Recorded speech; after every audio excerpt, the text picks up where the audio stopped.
오늘 저는 이 본문 말씀을 중심으로 가나안으로 가는 길, 그런 제목을 가지고 말씀을 나누도록 하겠습니다. 지금 세상은 역시 좀 불안하죠. 죽음이 멀리 있는 줄 알았더니 가까이 와 있고요. 또 미래를 예측할 수 없는 상황에 지금 직면하고 있습니다. 그렇게 우리가 가고 싶었던 유럽은 지금 온통 장례식장으로 바뀐 듯 그렇게 죽음이 엄습하고 있는 것을 볼 수가 있습니다. 모두 예수 그리스도 안에는 평안이 있습니다. 샬롬입니다. 여러분에게 주의 평강이 있기를 주의 이름으로 축복합니다. 오늘 또 예배드리는 우리 사랑하는 모든 성도들 가정에서 주의 평안, 샬롬이 있기를 주의 이름으로 축복합니다. 지금 오늘 저희들은 이런 어려운 상황 속에서도 교회는 여전히 살아서 역사하시는 주님의 뜻하신 바대로 이렇게 졸업식을 하게 됐습니다. 우리 아이들이 유치원에서 또 주일학교에서 학생부로, 또 학생에서 청년부로, 이런 식으로 끊임없이 하나님의 활동은 계속되고 있습니다. 이런 일에 대해서 하나님께 감사를 드리고, 또 무엇보다도 이 아이들을 잘 가르치라고 힘써주신 교사님께도 감사를 드립니다. 특별히 주일학교 학생의 시절이 얼마나 중요한지 말할 수 없는데, 요즘에 우리 주일학교 학생회를 보면 정말 잘 가르쳐요. 성경을 읽고 서로 큐티를 하고 서로 나누고, 이런 일을 벌써 주일학교부터 시작했더라고요. 이런 기초석이 분명하면 앞으로 바로 세워지고 하나님이 원하시고 기대하시는 믿음의 사람들로 자라가게 될 줄로 믿습니다. 분명히 아이들을 잘 키우는 데는 부모님들이 계시고 그다음에 선생님들이 있어요. 디모데라는 한 신앙의 귀한 일꾼이 세워질 때는 외조모 윤희계와 어머니 로이스의 그런 잘 양육된 걸 통해서 거짓이 없는 순전한 믿음으로 자라가 한 시대를 이끄는 그런 영적 지도자가 된 겁니다. 또 그 이후에 바울이라는 영적 지도자를 만나서 잘 인격적으로 성장하고 사역을 잘 배워서 예수님의 제자로 하나님의 큰 일을 감당하는 그런 디모데가 된 거죠. 그 배후에는 바울이라는 위대한 선생이 계셨습니다. 마찬가지로 여전히 세상 속에서는 지금 많은 사람이 있지만 주님이 부르셔서 제자를 삼고 그 다음 세대를 이어가는 일꾼으로 양육해 나가시는 그런 주님의 모델, 제자 삼는 사역의 모델을 우린 주님께로부터 배울 수가 있습니다. 특별히 우리가 아이들을 가르치는 중요한 목적은, 지난번에 제가 목자방에 띄웠던 그 주님은 나의 최고봉의 저자 오스월드 챔버스 목사님께서 말씀하신 것처럼 내 인생 중 하나님을 제일로 두는 습관을 두라. 제일로 두는 습관을 두어야 된다. 그래서 아이들에게 집중적으로 이렇게 양육하는 것은 하나님을 내 인생의 제일로 두는 훈련인 것입니다. 그러면은 하나님의 인도함을 받고 거친 세상 가운데서 우리는 온전한 거룩한 길로 나아가게 될 줄로 믿습니다. 그렇습니다. 그 목사님 말씀한 대로 내 인생 중 하나님을 제일로 두는 습관을 두도록 하라. 하나님을 고려하지 않는 계획은 문제에서 벗어날 수가 없다. 그런 아주 귀한 말씀을 해주셨습니다. 오늘 성경이 만드는 위대한 하나님의 사람들의 교회에서 끊임없이 자라갈 줄로 믿습니다. 오늘 본문 말씀은 신명기, 여러분 아시는 대로 지금 설교자는 모세입니다. 이스라엘 지도자, 이스라엘 민족이 애굽에서 나와서 38년 동안 광야 생활을 마치고 지금은 곧 이제 가나안 땅으로 들어갈 진입로에 있습니다. 모압 땅, 지금 요단 동편 쪽에서 지금 이스라엘 백성을 대해서 설교하고 있는데, 애굽에서 나온 1세들은 다 죽었습니다. 광야에서. 그리고 이제 2세대들에게 하신 말씀이에요. 그래서 다시 한번 과거를 회상하고 1장부터 3장까지는 하나님이 이렇게 인도하셨는데 우리 조상들은 하나님께 어떻게 반응했는지 그 얘기를, 과거를 회상하는 설교를 하고 있고, 그 다음에 4장부터 26장 7장 상반절까지는 그 율법을 재해석하고 있어요. 다시 가르치고 있는 겁니다. 오늘 우리 믿음의 선조들의 실패가 어디 있었느냐면, 하나님의 율법에 기초한 말씀의 권위를 인정하고 말씀대로 이렇게 순종하면 능히 승리할 수 있었는데 말씀대로 살지 못했다. 그리고 이 세들은 말씀을 잘 배우지 못했어요. 그래서 다시 한번 이 모세 지도자가 이 말씀을 쭉 가르치는 겁니다. 그리고 끝장에 와서는 다시 너희들은 이 말씀을 받았으니 하나님과 다시 한번 제 언약을 경신하고 그 다음에 헌신. 그러면 이 말씀은 여러분 신명기 28장에 보면 복과 거절합니다.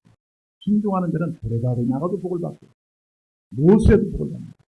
그러나 불순종하는 자들에게는 무엇을 해도 복을 받습니다.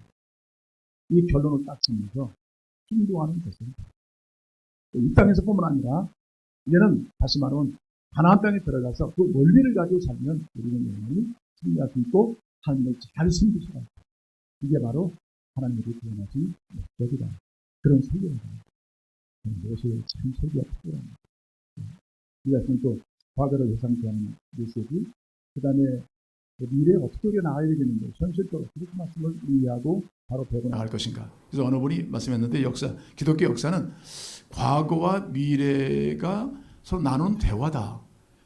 기독교 역사는 과거는 어떻게 하나님 인도하셨고 미래는 하나님이 어떻게 인도하실지 서로 대화를 한다는 거예요.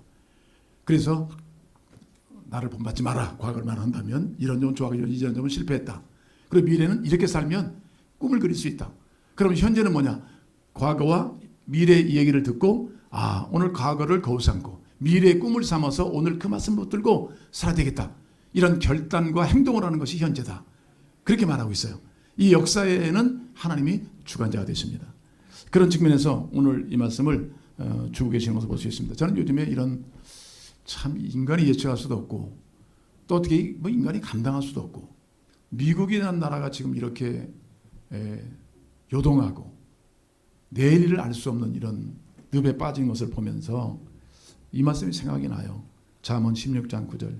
사람이 마음으로 자기의 길을 계획할지라도 그의 걸음을 인도하시는 이는 여호와시니라. 아멘. 하나님이십니다. 역사의 주관자는 내가 아니에요. 트럼프가 아니에요. 군사력이 아니에요. 경제력이 아니에요. 하나님 자신인 겁니다. 그래서 주의 인도를 잘 받고 산다는 것이 얼마나 복인가 하는 것을 우리는 알 수가 있습니다. 저는 근자에 보면서 우리가 할 수 있는 일이 뭘까? 물론 백신을 만드는 것도 중요하겠죠. 참 기독교인이 뭘 해야 되는가? 할 것이 없어요. 그 옛날 성경에 본다면 문둥병자들 자기 힘으로는 도저히 극복할 수 없으니까 하나님께 무릎 꿇고 주여 나를 불쌍히 여겨달라. 지금은요 인간이 하나님 자리에서 내려와서 인간 본연의 자리로 돌아가야 되는 겁니다. 아멘. 내 생각대로 되고 내 계획대로 되고 내 힘대로 되고 내가 하면 되고 이것이 안 된다는 거예요.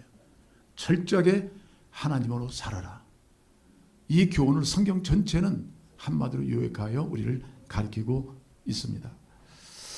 여러분 오늘 특별히 가나안으로 가는 길 전 설교하고 있는데 이스라엘 백성들이 애굽에서 430년 종살이하다가 하나님의 계획하심과 인도하심을 쫓아 모세라는 지도자를 앞세워서 드디어 출애굽을 하게 된 겁니다. 아멘. 그리고 홍해를 건너서 무려 광야 생활을 몇 년 했냐면 몇 년 했을까요? 약 40년을 한 거예요. 그리고 이제는 거운 가나안 땅을 눈앞에 두었어요. 그럼 들어가면 돼요 이제는. 근데 거기서 막혔어요. 실수한 거예요. 그래서 빠꾸했어요. 여러분 가나안이 어디입니까? 이스라엘 목적지는 분명히 어디예요? 가나안이에요. 오늘 성경에 보시면요. 지나가다는 얘기 표현이 많아요. 이 세상은 지나가는 곳이에요. 사는 곳이 아니에요. 이스라엘 백성들은 아무리 좋은 곳이든 싫은 곳이든 사막이 엄청 골짜기든 지나가면 되는 거예요. 목자가 있느냐 없느냐가 문제예요. 그리고 우리의 목적지는 어디냐면 하나님 나라인 겁니다. 아멘. 초막이나 궁궐이나 내주에서 모신 곳이 어디예요? 곧 그것이 하나님 나라예요. 그러니까 우리 분명해야 돼요. 우리 이 땅에서 모든 걸 쟁취하는 자가 아니라 지나가는 세상이에요. 사명이 있는 거예요. 그러나 우리에게 영원한 본향이 있어요. 베드로전은 말하기를 우리는 세상을 걸어가는 나그네와 같다. 그래 나그네예요. 그런 점을 인식하셔야 돼요. 여러분 하나님의 개념은 두 가지를 표현해요. 우리가 가야 할 주의 나라가 있죠. 그렇죠? 우리는 언젠가 죽습니다. 지금 죽음이 너무나 멀리 있는 게 아니라 가까이 와 있어요 보니까. 자, 근데 우리는 영원한 나라가 준비되어 있어요. 그 나라가 하나님 나라예요. 눈물도 곡하는 것도 아픔도 죽음도 없는 완전한 나라, 광명의 나라, 하나님의 아름다운 나라가 있어요. 그래서 오늘 성경 신명기에 보면 하도 이스라엘 백성들에게 이 땅이 아니다. 그래서 땅 얘기를 많이 해요. 땅. 부동산이 아니에요. 땅. 무려 200차례나 땅 얘기를 하고 있어요. 그러니까 이스라엘 백성들이 계속 얘기를 듣는 거예요. 모세 설교를 통해서. 그렇구나. 우리가 가야 할 곳은 이 땅이 아니라 저 땅이다. 근데 그 땅을 무슨 표현했냐면 좋은 땅이라고 표현했어요. 한 10번 이상 좋은 땅이다. 그러니까 우리는 분명히 가야 할 곳이 있는 거예요. 아멘. 그래서 바울 사도기는 사나 죽어나 우리는 주의 것이고 살아도 주를 위하여 죽어도 주를 위하여 그리스도를 존귀케 하는 것이다. 그런 메시지를 주고 있어요. 여러분 야고보서 4장 14절에 보시면 인생이 무엇이냐, 인생이 무엇이냐, 생명이 무엇이냐 이렇게 질문하면서 잠깐 있다가 없어지는 안개니라, 안개라고 얘기했어요. 안개. 잠깐 있다가 없어지는 거예요. 그게 안개예요. 근데 짤막한 인생을 살면서 가장 큰 축복은 뭔지 아십니까? 예수를 믿고 영원한 생명을 얻은 거예요. 선택을 너무나 우리는 잘한 거예요. 후회가 없는 완전한 선택이에요. 인생 언제 죽을지 모르는 인생 가운데 예수를 믿으면 영원한 생명을 얻었다. 이거부터 위로가 되는 것이 없고 그 가치는 말할 수 없는 거예요. 얼마 전에 미국에서 이 코로나로 인해서 지금 산소호흡기를 낀 할머니가 지금 부족한 상태잖아요. 이걸 풀으셨더라고. 젊은 아이들에게 주십시오. 본인은 가야 되니까 젊은이에게 주십시오. 참 이런 아름다운 일들이 있습니다. 여러분 참 우리 그리스도인들이 영원한 세계가 분명하다면, 확실하다면 우리 이 땅에서 삶을 잘 조정할 것 같아요. 자, 그 영원한 나라는 하나님 나라다. 그리고 지금 그 나라를 우리가 맛보기를 보여준 것이 이미 하나님은 저기 있는 것이 아니라 여기 있는 것이 아니라 우리 마음에 있다. 하나님의 통치를 받는 내 삶, 내 마음 안에 주의 나라가 이루어지고 있다. 주의 나라는 의와 평강과 실학이 넘친다. 할렐루야. 세상을 본 두려움이 엄습하고 있잖아요. 근데 여러분은 예수 안에 있고 하나님 안에 있기 때문에 우리 안에는 하나님의 소망도 있을 뿐 아니라 의와 평강과 실학이 넘치는 하나님 나라를 날마다 경험하고 사는 줄로 믿습니다. 이 나라의 주인공들이 여러분이세요. 자, 그러면 이스라엘 백성이 가야 할 것이 가나안인데 왜 돌아갔어요? 1절 보시면 2장 1절 우리가 방향을 돌려 여호와께서 내게 명령하신 대로 홍해길로 광야에 들어가서 여러 날 동안 세일산을 두루 다녔더니 여러분 돌아갔어요. 왜 돌아가? 1장에서 소개하고 있잖아요. 예, 그들이 하나님 앞에 이제는 곧 쟁취할 어디예요?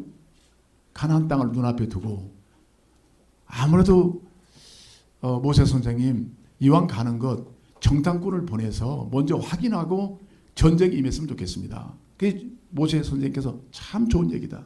옳다. 그래서 주님께 고했어요. 주님께서 맞다. 그러면 지파에서 하나씩 뽑아서 12명을 보내라. 그래서 12명을 보냈잖아요. 그래서 이미 하나님이 주신 땅이에요. 믿음으로 본다면 이미 하나님의 땅이에요. 여러분 믿음으로 본다면 지금 당장 쟁취 안 했지만 하나님 나라 여러분 것이잖아요. 그런 것처럼 갔어요. 근데 돌아와서 보고가 달랐어요. 네. 그러니까 하나님 약속을 믿고 갔던 두 사람 갈렙과 여호수아는 주님 너무나 하나님 모세 선생님 너무나 좋습니다. 우리가 가야 할 땅입니다. 하나님 약속하신 땅입니다. 적과 꿀이 흐릅니다. 정말 과일도 풍성하고 우리가 살기 좋은 땅입니다. 그렇게 설명했는데 10명 어떻게 했어요? 아이고 가보니까 땅은 여러 가지 과일은 좋은데 사람이 문제입니다. 안악이라는 거인이 있어서 무장했더니 그들을 당할 수가 없습니다. 그 옛날 그 생각이 나요. 예. 여러분 그런 어떤 환경 앞에 부딪혀가지고 하나님을 보지 못하고 돌아와서 도저히 들어갈 수 없습니다. 여러분 똑같아요. 지금 어떤 상황을 직면할 때도 오늘 코로나 문제뿐 아니라 크고 작은 사건이 엄습할 때 우리가 보는 시각의 문제예요. 여러분 믿음은 바라는 것들의 실상이고 보지 못하는 것들의 증거입니다. 볼 수 없는 걸 보게 되고 바랄 수 없는 걸 바라게 되는 것이 믿음이에요. 그래서 믿음이 없이는 줄 기쁠 수가 없어요. 하나님이 하신다. 하나님이 이루신다. 이 믿음을 상실해버리면 아무것도 아닌 거예요. 미래가 없는 거예요. 근데 두면 그 믿음을 가지고 온 거예요. 하나님이 함께 하신다면 다 우리가 능히 이길 수 있습니다. 그랬더니 그들은 10명은 뭐냐면 아이고 딱 비교해 보니까 우리는 메뚜기 같습니다. 메뚜기 같다는. 얼마나 작게 보였으면 자기들이 메뚜기. 무려 200만에 300만의 군사력을 갖고 있어요. 이 이스라엘 백성은. 광해성을 거쳤어요. 근데 불구하고 자기는 메뚜기라는 거예요. 이렇게 동일한 사건 앞에 이렇게 작아지는 사람이 있는가 하면 그 문제를 뛰어넘어서 하나님 능히 할 수 있습니다. 그랬더니 그런 부정적인 얘기를 들은 사람들이 와서 또 그 얘기를 하니까 다들 백성들이 실망하고 절망해서 하나님 원망하고 모세를 돌로 찌려하고 갈 수 없다고 하나님의 약속을 저버리고 살아왔어요. 여러분 참 이 부정적인 얘기가 조심해야 돼요. 어떻게 환경이 어려울 때일수록 하나님을 바라보고 긍정적인 언어를 사는 게 중요합니다. 아멘. 현실은 바로 이해하되 그러나 궁극적으로 현실을 극복하는 능력은 하나님께 있어요. 주를 믿는 믿음 안에 있습니다. 할렐루야. 이런 믿음을 가지고 우리는 전진해야 돼요. 자, 그런 측면에서 그 불신앙이 결국은 불순종으로 나오게 된 거예요. 그러니까 돌아가게 된 이유는 뭐냐면 여러분 불신앙이에요. 하나님을 신뢰하지 못했다. 믿지 못했다. 그 환경에 눌려서 결국은 주님께 대한 믿음을 잃어버리고 말았어요. 그래서 주님께서 안 되겠다. 아직은 어린아이들이니까 갓 홍해에서 나와서 얼마 안 된 아이들이나 마찬가지예요. 그러니까 주님께서 이들을 어떻게 했냐면 안 돼요. 광야로 끌고 나간 거예요. 광야 훈련을 시킬 거예요. 그래서 드디어 38년 동안을 광야 생활, 세일산, 즉 그 광야는 세일 산맥을 중심으로 이루어진 그런 큰 광야이기 때문에 거기서 38년 동안 어떻게 했어요? 뺑뺑이 돌린 거예요. 뺑뺑이. 응? 자, 그걸 본다면 이 광야의 훈련이 굉장히 중요해요. 그 광야 훈련이 뭘까요? 불신앙을 통해서 불순종해서 하나님의 기업을 눈앞에 두지 못했어. 축복을 받지 못했어. 그러니까 돌아가요. 뱅뱅 돌면서 거기는 뭘 심고 거두는 땅이 아니거든요. 저도 광야를 한번 가봤지만 심고 거두는 땅이 아니에요. 작은 식물들은 날 수 있어요. 그러나 200만 300만이 먹고 마시고 올 수 있는 땅은 못 되는 거예요. 그래서 그걸 통해서 뭐냐면 이 지혜의 대가가 크다. 하나님 백성으로 이 불순종의 대가가 크다. 여러분 믿지 않는 사람은 심판하나요? 믿는 사람은 하나님이 공의 하나님이세요. 동일하게 그 불신에 대해서 심판하시고. 왜냐하면 하나님과 우리의 관계는 믿음의 관계예요. 아멘.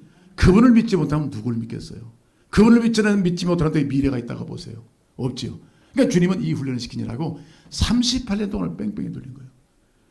계속 돌면서 뭐냐면 우리가 참 하나님께 불순종했구나. 이 대가를 지불하는구나. 낮은 막 뜨겁지요. 밤에는 춥지요. 먹을 것 마실 것이 녹록지 않지요. 뭘 심고 건축할 것도 아니지요. 이런 상황에서 하나님께서 그들을 인도하신 거예요. 자, 이런 과정을 통해서 그들이 뭐냐면 다이어트. 정말 우리가 하나님만 집중하자. 하나님만을 집중하는 시간이에요. 여러분 이 어떤 고난과 그 문제의 특징이 신자에게서 특징이 뭐냐면요. 참 한 가지예요. 하나님을 집중하는 거예요. 이게 쉬운 게 아닙니다. 볼 게 많고 얻을 것 많고 차지할 것 많은 세상 속에서 주의 말씀 듣는다 이러면 쉽지 않아요. 얼마나 바쁘세요. 되게 바쁘다 보니까 목자를 잃어버렸어요. 다 자기가 목자예요. 내가 가는 것이 옳고 내가 가는 것이 맞고 내가 하는 일이 분명하다. 이렇게 신자들이 살기 시작한다면 이건 무질서예요. 여기서 실패가 오는 거예요. 그러니까 때로는 우리 하나님께서 우리를 이 불순종하는 우리를 끝까지도 사랑하셔서 이 재훈련을 통해서 하나님 백성으로 온전케 하고 그 나라에 들어가게 합당한 그리스도로 만드시는 거예요. 그러니까 크게 본다면 애굽에서 나온 것이 구원의 출발이잖아요. 그러나 가나안으로 가서 구원이 완성될 때까지 그 과정이 성화예요. 이런 과정을 통해서 주님과의 관계를 더 밀접하게 만들어가는 거예요. 할렐루야. 그러니까 대개전 어떤 실패했어요. 저도 그런 경험 실패했어. 갈 곳이 없어요. 할 일이 없어요. 낙심은 와요. 절망은 와요. 그럴 때 작은 믿음이 우리 안에 있기 때문에 그때 찾을 분은 주님밖에 없어요. 하나님 그렇게 만드세요. 병원에 입원한다든지 어떤 특정한 우리의 상황에 우리를 빠뜨려 놓으세요. 누구도 만날 수 없어. 대화할 수도 없어. 누구를 의지할 수도 없어. 같이 할 수가 없어. 그런 자리에 고독한 자리에 빠뜨려 놓고 그때는 하나님 말을 집중하도록 하는 거예요. 할렐루야. 근데 그때 주님 만나니까요. 세상이 줄 수 없는 기쁨이 와요. 마음의 눈이 밝아지고요. 회개가 터져나와요. 세상에 바쁘고 교회를 열심히 했다고 자정했던 저 자신도 이게 제 투성이에요. 하나님을 딱 보는 순간 내가 얼마나 많은 죄를 졌는가. 하나님이 얼마나 불순종했는가. 그게 터져나오고요. 그 다음에 위로가 오고요. 그 다음에 말씀이 새록새록 들으면서 소망을 비춰주세요.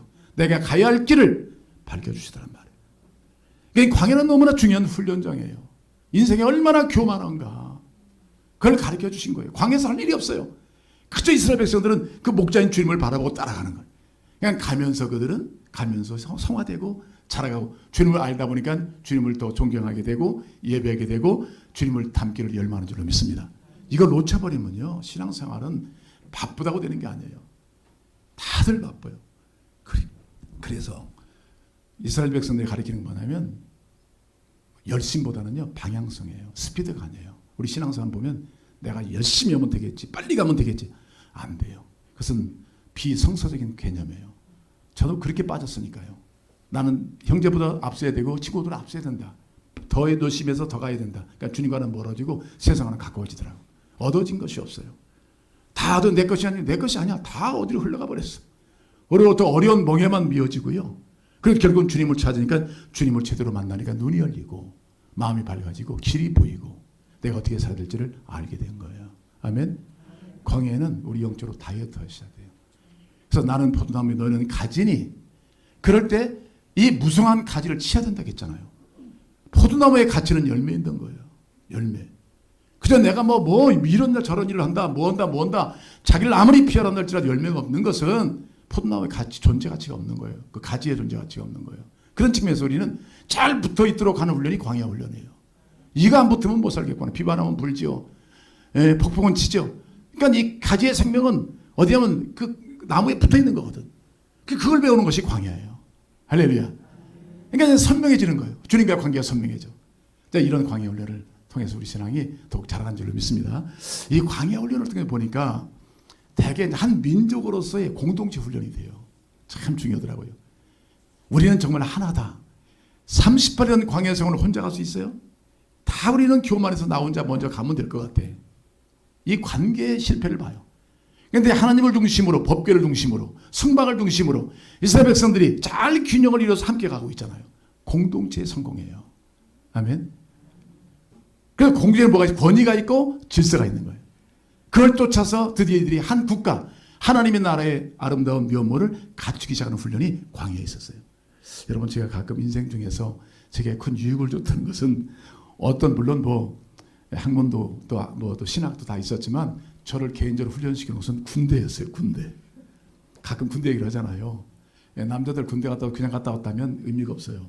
좋은 훈련 장소더라고. 그래서 가서 무슨 일이냐면 공동체 훈련을 받아요. 다 내 생각대로 살고 내 뜻대로. 그게 아니구나. 이 공동체. 거기는 사명이 있어요. 국가를 지켜야 되는 사명이 있어요. 처음에는 무슨 사명이야. 국가를 위해서 죽어. 빨리 제대로 나와야지. 아니에요. 훈련을 받다 보니까 점점 선명해져 가요. 나도 국가를 위해서 죽을 수 있겠구나. 이런 마음이 생긴다고. 훈련의 결과가 그래요. 그래서 공동체 의식을 배우고 권위를 배워요. 이 높은 사람에 우리가 조심할 줄도 알고 상관을 섬길 줄도 알고 질서도 딱 잡히더라고요. 제가 내무반장을 했거든요. 남미 갔다 오신 분들 아는 사람이 또 어디 있겠어. 남자로서 내무반에 한 40명 되는데 제가 1년 반을 내무반장을 했어요. 근데 그때는 제가 부러움이 없었습니다. 그 당시에 박정희 대통령이 그 군사 정권 시절에요. 9시 되면은 뭐였냐면 그 대통령 찬가를 불렀어. 우리가 참 하나님께 부를 찬송을 거기서 우리 대통령 무슨 막 9시 되면 전 군들이 딱 모여서 다 대통령 찬가를 부려야 돼. 저도 그 중에 한 사람이었다니까. 그러고 있는데 부하를 얼마나 양육시켜놨는지 저를 잘 경호 대장 같은 쫄병이지만 뭐라고 하냐면 저 내무반장님 우리들도요 이러고 있을 수 없습니다. 내무반장님 찬가를 만듭시다. 내가 그래서 네가 날 죽일 일이 있냐. 그거 들렸다가는 나는 바로 가는 거거든요. 근데 그런 얘기까지 있을 정도로. 근데 어느 날 그 한 신입 장병이 왔어요. 그럼 보고를 해야 되잖아요. 와서 옆에서 이제 얘기해줘요. 신상병부를 보고 이런 사람 종교는 무엇? 쭉 얘기를 해줘요. 근데 인물도 잘생기고 체격이 딱 벌어졌어요. 쫄병인데. 근데 선두대 떨면서 얘기를 못하는 거예요. 떨면서. 그냥 말을 못하고 몸이 달달달 떨려서 제 앞에 서질 못해요. 가만히 딱 보는 순간 이게 보통의 아니야. 한국체육대학을 나와서 태권도가 4단이야. 대학가에서 총 전체 태권도 대회에서 한 급에 우승을 했던 사람이에요. 근데 걔가 어떻게 이렇게 떨 수가 없어. 내가 볼 때는. 뭐냐면 그 권위에 눌린 거예요. 멀쩡한 아이가. 그러면서 그때 배워가면서 이제 진급하면서 어떤 자리를 찾아더라고요. 여러분 참 교회라는 공동체도요. 이런 공동체가 질서가 있어야 돼요. 아멘. 하나님을 중심으로 세운 권위를 통해서 그래야만 제가 그보다 한 길 못합니다. 그렇지만은 하나의 권위잖아요. 그 권위를 인정해 줌을 통해서 공동체가 살고 우리의 사명인 적들과 싸워 승리할 수 있거든요. 이 공동체는 너무나 중요합니다. 회사 가시든지 그래 기독교는 어느 단체에 들어가든지 그 질서를 존중해 여기고 권위를 인정해 주고 거기서 우리 할 사명을 감당한다면 그게 바로 세상의 빛이요 소금인 줄로 믿습니다. 이 광야 훈련 너무나 중요한 거예요. 옛날엔 내가 다 왕이었어요. 다 왕이었다고. 근데 그게 아니라는 것을 발견해요. 저번에 도움이 없었더라면, 이 멘토가 저번에 없었더라면, 이런 여러 가지 사실을 배우면서 거기서 감사가 나오고 그 질서를 따라 준행하기 시작할 때 세상에 줄 수 없는 그 공동체에 주는 의미와 그 어떤 맛이 있는 거예요. 할렐루야. 이런 아름다운 일을 이 광야를 통해 배워요. 여러분 아직도 어느 분은 그래요. 목사님, 광야 생활이 너무나 깁니다. 뭐 이렇게 38년 40년이 뭡니까? 제가 가만히 보니까 그분 지금 광야 생활해 보니까 아직도 돌고 있어. 한번 돌았으면 이제는 아유 목사님 옛날에 그거 참 제가 많이 발견했습니다.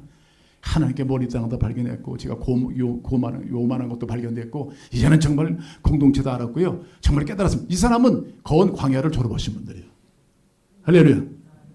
근데 그런 어떤 하나님의 훈련을 잘 받을 때 우리는 더 건정하고 온전한 정말 주님을 닮아가는 주님을 알아가는 그런 현명한 그리스도인이 될 줄로 믿습니다. 근데 오늘 본문에 보시니까 이제는 때가 되시면 주님께서 2절 이렇게 말씀하고 있어요. 광야 생활 속에서 불신앙으로 돌아갔다가 다시 2절 여호와께서 내게 말씀하여 이르시되 너희가 이 산을 두루 다닌 지 오래니 돌이켜 북으로 나가라. 북 그러니까 북한 말하는 게 아니에요. 여러분 잘 보셔야 돼요. 북 그럼 어디예요? 가나안. 이런 돌아가라. 왔다. 때가 왔다. 이제는 훈련을 마치고 졸업한 거예요. 가라. 예. 그러니까 여기서 중요한 것은 여호와께서 내게 물론 모세에게 말씀하셨지만 오늘 이스라엘 백성들은 모세를 이스라엘의 대표자로 본다면 이스라엘 백성은 이제는 말씀을 들을 준비가 돼 있어요. 참 교회예요, 여러분. 내 심령이 가난하고 세상에 복잡한 사고로 가득 차고요. 내 개인의 꿈으로 가득 차버리면 말씀이 들어올 자리가 없어요. 말씀은 진리고 영생이잖아요. 아멘. 근데 그 말씀이 들려온다니까요. 이 광야를 잘 맞추신 분은 하나님과 깊은 교제에 빠졌기 때문에 하나님을 집중했기 때문에 이런 그 말씀이 내 귀에 소록소록 들린다고요. 그때부터 이 인생은 드디어 하나님의 인생으로 바뀌기 시작하는 거예요. 할렐루야. 그게 바로 이스라엘 백성의 특징인 것입니다. 고난이 내게 유익이라. 그 고난을 통해 내가 주의 율례를 배웠나이다. 시인들은 얘기잖아요. 그 말씀이 이렇게 중요한지를 이제야 고난을 통해 알았습니다. 귀에 들리기 시작해요. 제가 개인적으로 저도 시험 들 때 있을까요 없을까요? 있죠. 네.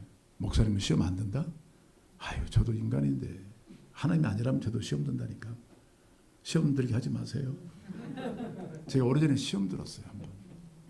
예, 여기 누구라고 얘기는 않겠지만 예, 그게 아니라 교회 어떤 결정사항이 있을 때 제가 참 오래전 얘기입니다. 그래서 사람이 시험 드니까 참 여러분 아마 공감을 하실 거예요. 말이 안 나오고 생각이 멍해지고요.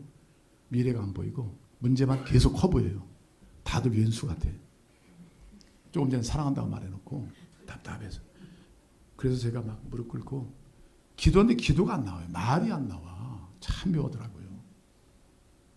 여러분 때로 우리 가운데요. 어둠을 주셨을 때는 그때 어떤 기예요. 그래서 예수님이 마태복음에 이렇게 말씀하셨는데 우리 가운데 그 어둠이 있을 때 내가 주님 이르시되 이런 말씀이 와요.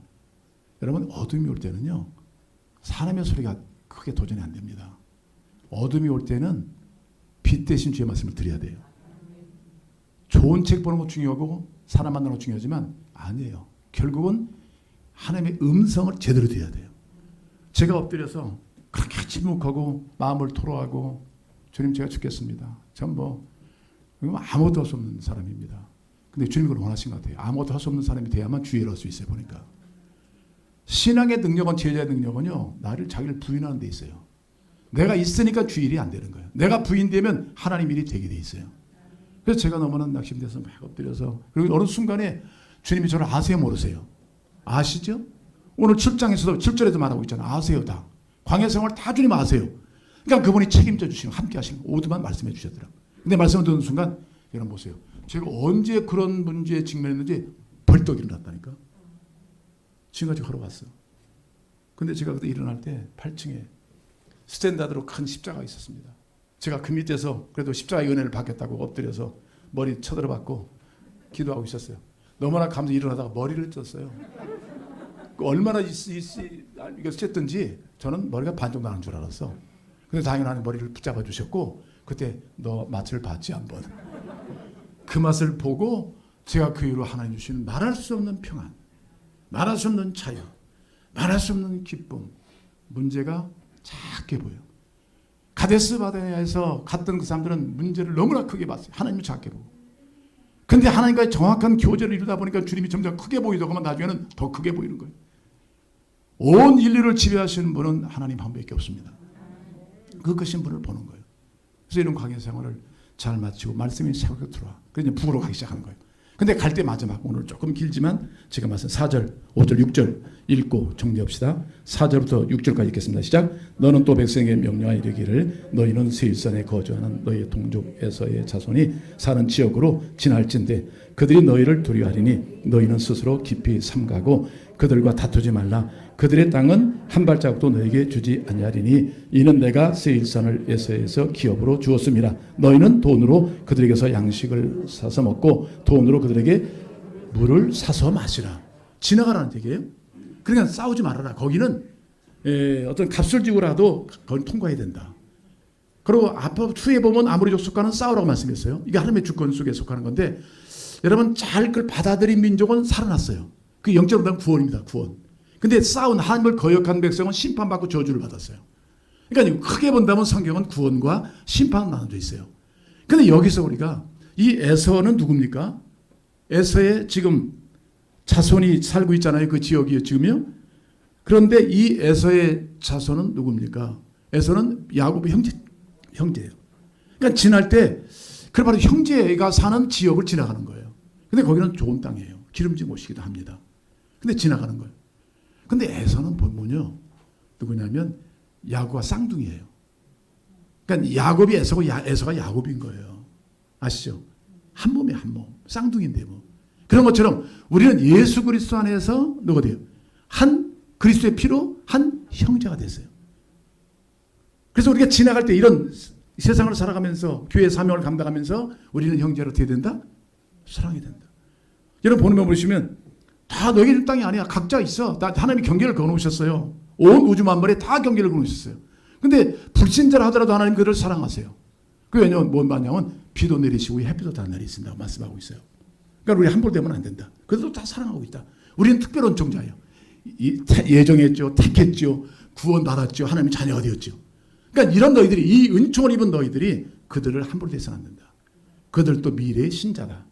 구원을 받아야 할 존재다. 그런 의미에서 어떤 대가를 지불하도 그냥 하면 안 돼. 그들은 두려워하고 있어요. 그들은요. 왜냐하면 지금 벌써 이스라엘 백성들의 행적을 알고 있거든요. 야, 하나님 앞에 얻어가더구만 그냥 뭐 광야 생활도 하고 뭐 또 적들도 이기고 대단한 민족이다. 함부로 안 되겠다. 우리 뺏어 먹을까 두렵다. 이런 두려움이 왔어요. 이들이 지나가면서 우리를 관둘 리가 없다. 이런 마음과 두려움이 있었는데 주님, 이 하나님께서는 모세를 통해서 말씀하신 것은 뭐냐면 두려운 마음을 갖지 않도록 하고 스스로 삼아 절제하라. 그냥 지나갈 때 절제된다. 여러분 세상 모든 것이 다 내 것이 아니에요. 오늘 본문에 보니까 그래요. 내가 그들에게 주었고 너에게 준 것이 아니다. 근데 이보다 더 좋은 땅을 준비해놨다. 그게 가나안이다. 지나가라. 그런 말씀이거든요. 근데 우리는 보는 대로 닥치는 대로 얻고 싶은 마음이 있어요. 근데 이 땅은 지금 굉장히 누가 보더라도 얻고 싶은 땅이에요. 근데 이게 너에게 소속된 땅이 아니라는 거예요. 그런 측면에서 우리는 모든 걸 소유로 살아야 된다. 근데 사람들이 꼭 인류의 최초의 사람 누구예요? 아담과 하와가 그 선악과를 보고 보암직도 하고 모험직도 하고 지혜롭기도 할 만한. 또 요한일서에서 요한 사도는 세상에 속한 것이 뭐예요? 다 육신의 정욕과 안목의 정욕과 이생의 자랑. 여기에 빠지면 안 된다. 이건 하나님께로 온 것이 아니라 세상으로 온 것이다. 그러니까 세상은 우리를 발목을 잡아요. 이거에 다 얻고 싶은 거야. 다 갖고 싶은 거야. 집 모든 걸 다 소유하고 싶은 욕심이 우리 안에 없지는 있을 수 있어요. 주님 지나가라. 이보다 더 좋은 땅이 예비되어 있다. 할렐루야. 경계하라. 절제하라. 그 절제는 뭐냐면 바로 주님과의 관계에서 얻어진 좋은 열매들이에요. 그래서 성경에서도 뭐라고 말하고 있어요? 성경에서 주님 말씀할 때도 우리가 여러 가지 시험을 만나거든 어떻게 해라? 기쁘게 여겨라. 온전히 기쁘게 여겨라. 이 환난은 너에게 인내를 만들어. 인내는 가장 큰 동복입니다. 할렐루야. 돈으로 살 수 있는 것이 아니에요. 그래서 우리는 장거리 여행, 하나님의 놀라운 사역들을 감당할 때 인내심이 필요한 거예요. 그러니까 하나님께로 온 거예요. 이런 인내심을 가지고 예배를 드리고 어떤 이런 문제가 오더라도요. 어떤 저런 문제가 오더라도 우리의 초점은 하나님입니다. 아멘. 하나님이에요. 하나님의 음성을 듣는 거예요. 이 상황에서 주께서 뭐라고 원하실까? 기뻐하실까? 그리고 이 상황은 주님께 우리를 더 가까이 인도하시는 거예요. 어느 분은 그렇죠. 아이고 목사님 할 것이 없다. 잠때로는 할 것이 없는 것 같아요. 아니에요. 할 것이 많습니다. 아멘. 주님과의 못 이룬 관계들을 가장 중요한 관계를 이룬 시간이에요. 말씀과 기도를 통해서 주님과의 관계를 통해서 그 주님을 얻으면 다 얻는 거예요. 할렐루야. 그리고 한 가지 경계할 것은요. 우리가 중요할 거 있어요. 이 이스라엘 민족이 가다가 그들은 이미 대군이에요. 200만 300만이죠. 38년 동안 광야 생활을 통해서 실력도 쌓았어요. 군사력도 쌓았죠. 그러니까 가다가 야, 길 열어. 그랬더니 못 열겠다고 그러겠어요. 돈 줄게. 그것도 안 돼요. 자존심이 팍 상하는 거예요. 근데 끝내는 그들이 엮기로 해서 가긴 갔어요. 싸우지 않고 하는 말씀이 순종해서. 자존심의 문제를 우리가 하나님의 나라로 하나님의 길로 사명을 감당해 나갈 때 이 자존심의 문제를 조심하셔야 됩니다. 네 같은 것이 나한테 이렇게 할 수 있어. 한 번에 너를 멸할 수가 있어. 이것은 하나님의 자녀의 태도가 아닌 거예요. 그것이 중요한 거예요. 여러분 요즘에 자존심, 자존감, 지존감 이런 얘기 있어요. 자존심은 이기적인 성품에서 온 겁니다. 모든 걸 자기 눈으로 관찰하는 거예요. 내가 중심돼서. 자존감은 조금 해석이 달라요. 내 삶을 바로 인정하고 다른 사람에게 유익을 주는 어떤 영향력을 자존감이라고 얘기를 해요. 여러분 우리는 이미 하나님의 자녀로 세움을 입었습니다. 인류의 최고의 가치는 하나님의 자녀가 되고 그의 후사가 되는 것입니다.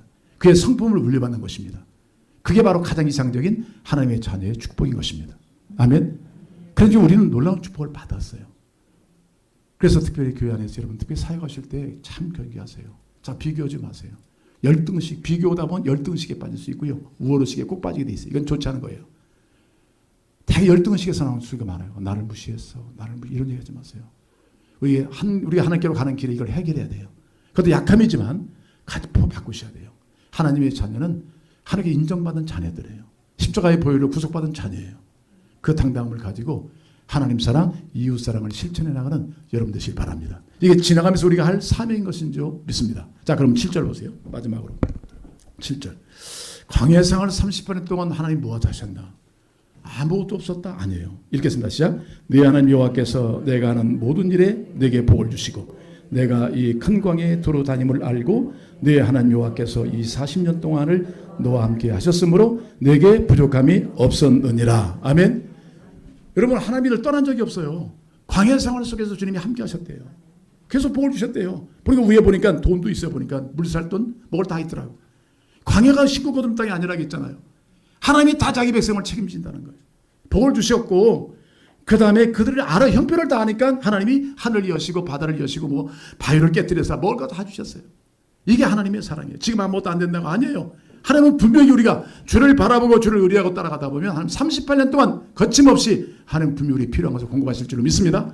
아까 유의할 건 뭐냐면 여러분 내가 하나님 없이 다 채워졌다. 이건 부족한 거예요. 하나님 없이 난 채웠다. 이것도 얻었다. 세상 보기에는 다 채운 것 같은데 그 사람은 계속 부족해서 견딜 수가 없어요. 또 다른 목마름이에요.